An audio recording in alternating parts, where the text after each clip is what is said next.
오늘은 날개를 펴고 비상하려는 압구정 2구역 신현대의 재건축 이야기를 해보려는데요. 압구정이 대운을 만난 것 같아요. 지난 정부에서 공급을 억제하다가 이젠 세상이 바뀌어서 서울시에서 층고 제한을 풀어주고 용적률도 높여줄 테니 제발 많이만 지으라고 종용을 하는 실정이죠. 몇 년 전부터 이런 날이 올 거라 말하긴 했지만 실제로 이렇게 되고 보니 오래 살고 볼 일입니다. 2구역인 신현대는 3구역 구현대와 더불어 덩치도 크고 중앙의 요지에 위치해서 압구정의 쌍벽을 이루는 단지인데요. 이번에 2구역 신현대에서 사업을 주관할 건축사무소를 조합원 투표로 선정을 하게 됩니다. 국내 굴지의 3개 회사가 참전을 했는데요. 기호가 가나 다로 부여가 되었는데 이 중 한 개사가 선정이 되는 거죠. 3개 회사가 단지 옆에 부스를 차리고 조합원들을 상대로 홍보에 열중하고 있는데 다녀와 봤습니다.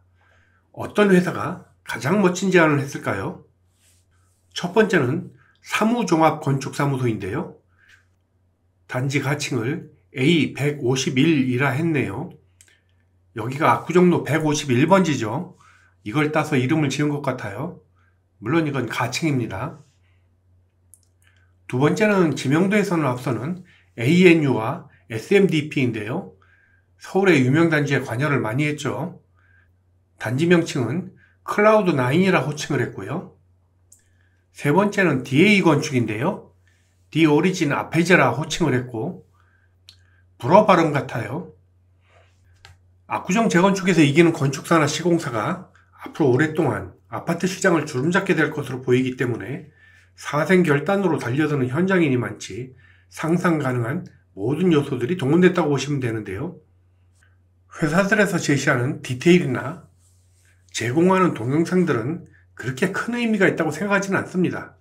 확정안도 아니고 얼마든지 변경이 될 수 있으니까요. 유튜브에 검색해 보시면 영상이 아마 여러 개 올라와 있을 거예요. 그런 거 보시면 되시고요. 이번에 중점을 둬서 체크할 것은 얼마나 조합원들의 니즈를 이해하고 합당한 설계를 했는지와 장기적으로 자산 가치를 유지시키는데 유리한 컨셉이 있는가를 보는 것이었습니다.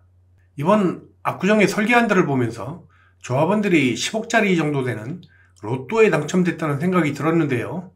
로또가 된 이유를 말씀드려 볼게요. 재건축은 23년 이전과 이후로 나뉘게 될 것 같아요. 옆 동네와 비교해서 좀 미안하긴 한데 반포의 원베일리가 비교 대상입니다. 가장 최근의 재건축이니 이해하시기가 쉬울 거예요. 왼쪽 그림이 입주가 얼마 안 남은 원베일리인데요. 오른쪽이 이번에 출품된 신현대 조감도 중 한 장면이고요. 느낌이 사뭇 다르죠?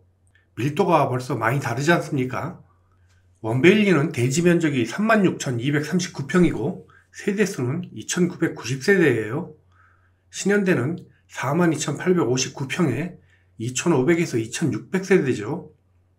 이런 차이는 기존에 존재하던 단지 세대수 구성에서 오는데요.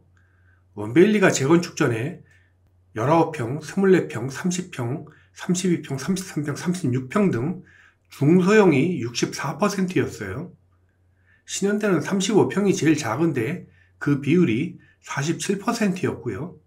기존의 원베일리가 2523세대였는데 신현대는 1924세대죠.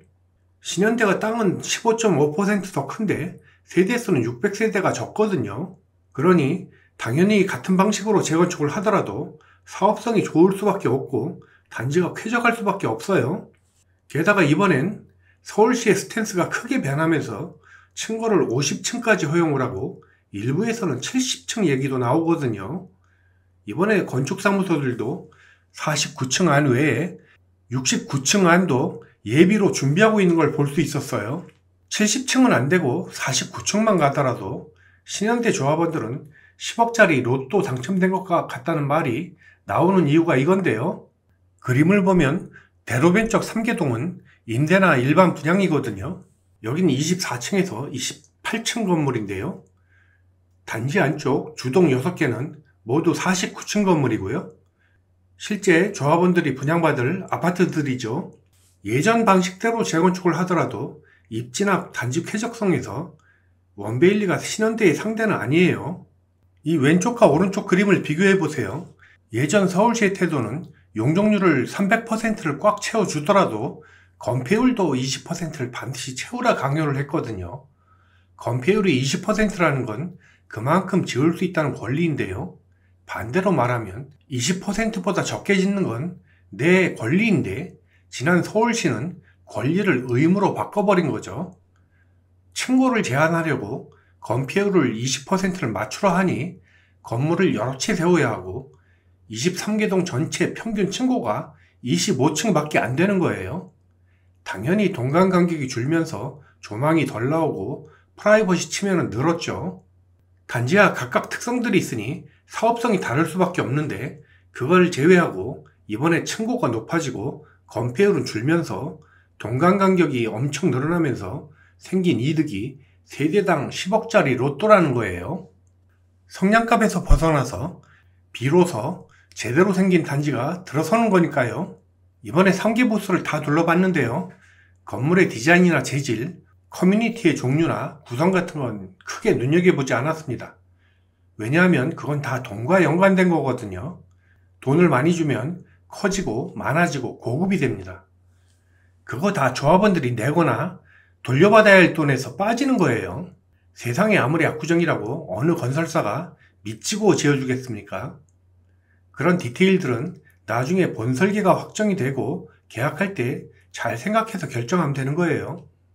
잠원공원으로 통하는 보행다리도 지하로 뚫던 덮개공원을 하던 데크로 만들던 비용 적게 들고 효율 좋은 걸로 하면 되는 거죠. 어차피 다 돈이거든요. 공짜는 하나도 없어요. 그런 면에서 다른 건 볼 필요도 없었던 것 같아요. 최적화된 설계가 보였거든요. 이 그림이 제일 마음에 들었던 건데 이 서클을 보세요. 이게 지름이 200m 정도 되거든요. 면적은 반지름 곱하기 반지름 곱하기 3.14니까 대략 1만 평 가까운 공원이 단지 한가운데 생기는 건데요. 이렇게 되면 당연히 간섭이 적으니 한강뷰가 훨씬 시원하게 나오죠. 예전 재건축에서는 한강변에 붙은 소수의 세대를 빼면 나머지는 한강이 보이더라도 틈새로 보이거나 보인다고 우겨야 하는 상황이거든요. 10도나 20도 정도로 건물 틈새로 보이는 뷰죠. 게다가 요즘 트렌드는 내가 무엇을 보느냐도 중요하지만 내가 다른 사람에게서 관찰당하지 않는 것도 엄청 중요하거든요. 조망과 프라이버시죠. 비움의 미학이기도 하고요. 한가운데를 비움으로써 6개 동이 모두 편안해졌거든요. 우리나라 아파트 단지 중 옆동과의 간격이 200m가 되는 아파트가 있다는 소리 들어보셨나요? 있으면 한번 나와보라고 하세요. 여기나 여기 동을 배치해서 걸키작거릴 필요가 없죠. 이렇게 설계가 나오는데 왜 그런 짓을 하겠어요? 어떤 분들은 저 큰 공원을 어떻게 관리하며 관리비가 비싸진다 하시는데 그건 대단한 착각이죠. 3개 건축사 모두 건폐율은 15% 내외로 비슷하거든요.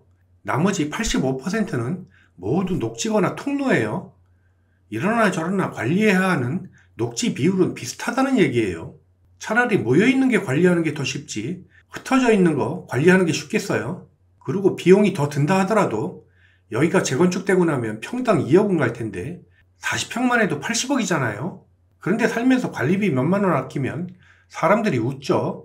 그리고 그렇게 잘 관리된 단지가 주는 재산상 이점이 얼마나 큰데요. 풀도 안 깎고 관리 안 되는 아파트 집값이 좋겠습니까? 조망은 최적화되었고 넓은 동간 간격에서 프라이버시 보호도 확보가 되었는데요. 프라이버시 보호 측면에서 몇 가지가 더 있습니다. 첫 번째가 임대 세대와의 분리입니다. 이 앞에 세 동이 임대 세대인데 임대 세대와 조합원 세대의 동간거리가 120m가 이격이 되었죠. 땅이 넓으니 툭하면 100m, 200m인데요. 게다가 앞의 세 동과 조합원 동간에는 6m 정도의 단차가 생깁니다. 조합원 세대가 6m가 더 높다는 얘기죠. 6m면 들여다볼래야 볼 수가 없어요. 두 번째는 세대별 엘리베이터인데요. 두 개 호실이 양쪽 마주보는 계단식이 아니고 세대별로 한 대씩이니까요. 프라이버시 보호가 확실하죠. 세 번째는 주차도 조합원 구역과 외부 혹은 임대 세대와 분리가 되는 건데요. 주차하면서도 외부인들과 마주칠 일이 없는 거죠. 완전히 밀폐된 보호구역 같아요. 압구정의 가치를 향후 100년간 결정짓는 요소를 다시 정리해보면 조망과 프라이버시 보호, 그리고 다른 단지가 흉내내기 어려운 독창적인 요소를 부각시키는 것인데요. 중앙에 저렇게 광장을 내고 동강 간격을 극단적으로 늘리는 설계는 따라할 수 있는 단지는 상구역인 구현대 정도겠죠. 다른 구역에서는 불가능합니다. 어디에서나 볼 수 있는 비슷비슷한 단지가 얼마나 많은가요? 동 사이사이로 조금이라도 조망이 열리면 집값을 더 달라 하는데요. 이런 식의 설계는 어디서도 보기가 힘들죠. 이미 임대 세대를 포함하더라도 40평형 이상의 대형 평수 비율이 64%에 달하게 되는데요. 집값을 장기적으로 떠받치는 결정적인 요소가 또 하나 있죠. 바로 대형 펜트하우스의 존재입니다.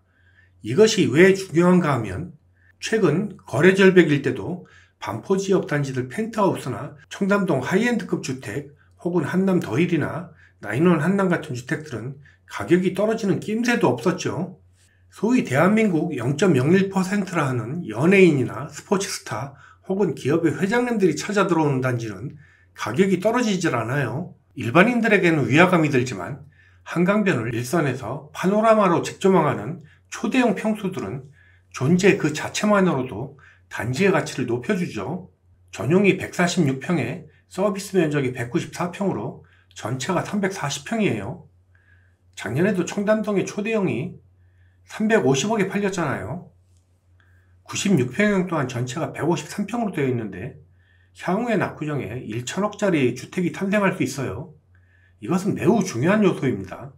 신현대에 현재 60평 이상만 390세대거든요. 여기 지금 펜트하우스 나와 있는 게 313세대니까요.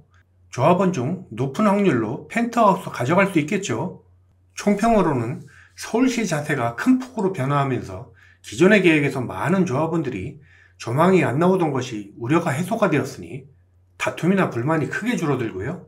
갈등의 요소가 없어진 것도 큰 장점입니다. 자다가 떡이 생긴 것과 진배가 없어요. 어쩌면 10억 로또는 적은 평가일지도 모르겠습니다. 이상으로 후기를 마치겠습니다. 감사합니다.